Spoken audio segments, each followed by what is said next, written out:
ഒരു മലയുടെ മുകളിലാണ്. ഇവിടെ നിന്നെങ്ങാനും താഴെ പോയാൽ ഒരു പൊടി പോലും കിട്ടത്തില്ല, അമ്മാതിരി പൊക്കത്തിലാണേ.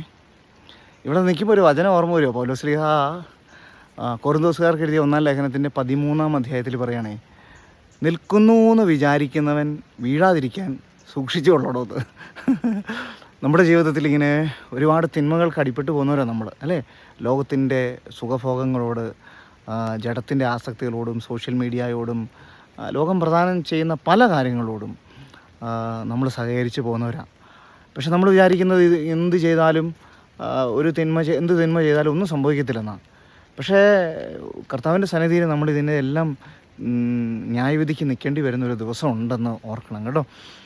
പക്ഷെ അത് കഴിഞ്ഞിട്ട് പറയുന്നുണ്ടേ, നിൽക്കുന്നു എന്ന് വിചാരിക്കുന്ന വീഴാതിരിക്കാൻ സൂക്ഷിച്ചുകൊള്ളുവിൻ. മനുഷ്യ സാധാരണമല്ലാത്ത ഒരു പ്രലോഭനവും നിങ്ങൾ നേരിട്ടിട്ടില്ല.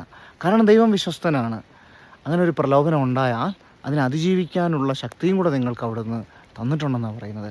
പരിശുദ്ധാത്മാവിനെ, ഈ ലോകത്തിൻ്റെ കളങ്കമേശാതെ ജീവിക്കാനുള്ള പരിശുദ്ധാത്മാവിനെ നമുക്ക് തന്നിട്ടുണ്ട്. അപ്പം ഏതവസ്ഥയിലാണെങ്കിലും ഈശോയുടെ കൂടെ ആയിരിക്കാൻ വേണ്ടി കൂടുതൽ നമുക്ക് പരിശ്രമിക്കാം.